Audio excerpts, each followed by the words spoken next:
Hello दोस्तों, नमस्कार। जैसा कि आप सब लोग देख रहे हैं, कंट्रोवर्सी का टाइम है। संदीप माहेश्वरी जी कुछ कह रहे हैं, विवेक बिंद्रा जी कुछ कह रहे हैं। तो संदीप माहेश्वरी जी का मानना है कि विवेक बिंद्रा जी जो बिजनेस कर रहे हैं वो एक स्कैम है, और विवेक बिंद्रा जी का मानना है कि संदीप माहेश्वरी जी जो पिक्चर्स बेच रहे हैं 50-60 रुपए की, वो एक स्कैम है। ये तो 50-60 हज़ार रुपये पिक्चर बेचने की ज़रूरत ही नहीं है।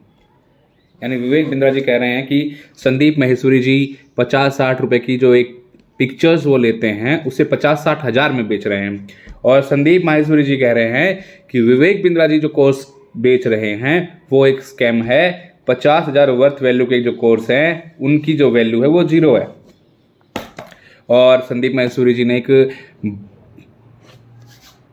ये आंदोलन शुरू कर दिया है कि hashtag stop Vivek Bindra. Hashtag stop Vivek Bindra का मतलब ये है कि संदीप माहेश्वरी जी का ये मानना है कि विवेक बिंद्रा जी जो हैं अब देश छोड़ के भाग जाएंगे इनके ऊपर जो एफआईआर शुरू होंगी उसके बाद। और विवेक बिंद्रा जी ओपनली कह रहे हैं कि संदीप जी अगर दम है तो सामने टेबल पे बैठो, वहाँ बैठ के बात करते हैं। विद ड्यू रिस्पेक्ट वो बोल रहे हैं ये बात। और भी 2-4 बातें जो लास्ट सेशन में मैंने विवेक बिंद्रा जी की भी सुनी है, संदीप माहेश्वरी जी की भी सुनी है। तो मेरा मानना ये है कि विवेक बिंद्रा जी जो कह रहे हैं कि आप साथ में बैठिए, डिस्कस करते हैं, ऑफिस आपका हो, मेरा हो या किसी थर्ड पार्टी का ऑफिस हो, वो एक बहुत अच्छी बात है। और जो बात उन्होंने संदीप माहेश्वरी जी ने बोली, एक बार उन्हें देखें तो वो भी अच्छे लग रहे हैं, उसमें भी कुछ गलत नहीं लग रहा। और एक बार अब जब उन्हें देखते हैं विवेक बिंद्रा जी को तो वो भी बहुत अच्छे लग रहे हैं, उसमें भी कुछ गलत नहीं लग रहा। But the thing is that दोनों आदमी जेन्युइन हैं। कोई आदमी जीरो से उठ के जब मिलियन या बिलियन में कमाता है तो वो आदमी जेन्युइन होता है। कुछ केसेस में फ्रॉड भी होते हैं, लेकिन मुझे नहीं लगता कि दोनों में से कि 50-60 वाली पिक्चर भी बात है वो भी गलत है।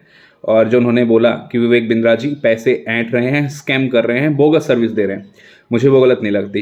क्योंकि जैसा विवेक बिंद्रा जी ने बोला है कि मई में जो ये छोटे मोटे, देखो जब जब समुंदर की बात होती है ना, जब आप पूरे समुंदर में होते हैं तो तालाब की बात होती है, एक अलग होती है। आप किसी डिस्ट्रिक्ट में हैं, कहीं काम कर रहे हैं, वो एक छोटी जगह है। लेकिन जब आप पूरे देश के ऊपर या इंटरनेशनली आप जब किसी को बिजनेस की कोचिंग देते हैं तो थोड़े से लूप होल्स कहीं ना कहीं होते हैं, जैसा विवेक बिंद्रा जी ने बताया है। अगर ऐसा लूप होल है तो मुझे लगता है कि विवेक बिंद्रा जी ठीक हैं, वो अपनी जगह गलत नहीं है। लेकिन जैसा संदीप जी बता रहे हैं, अगर वैसा है तो फिर मुझे ये लगता है कि संदीप जी भी अपनी जगह ठीक हैं।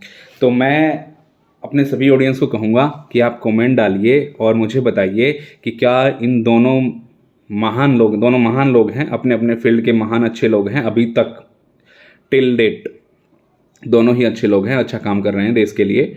तो क्या इन दोनों को चाहिए कि एक दोनों साथ बैठ के आमने सामने टेबल पे बैठ के डिस्कशन करें, और उसका लाइव, ये नहीं कि कोई वीडियो बनाई उसे कट करके डाल दिया, बिल्कुल लाइव बैठ के और हमें स्टेटस क्लियर करें, तभी हमें ये बहुत ज़्यादा अच्छा लगेगा।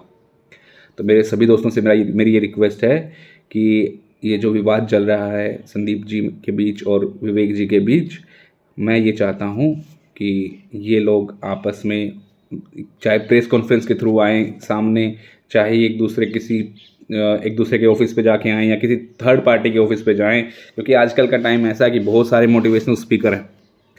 तो ये वहाँ जाएं और वहाँ जाके चीज़ों को ना लाइव क्लियर करें, लाइव। तो मैं ये चाहूँगा। और आप लोग क्या चाहते हैं आप कमेंट सेक्शन में बताइए। और thank you for your love. Have a nice day.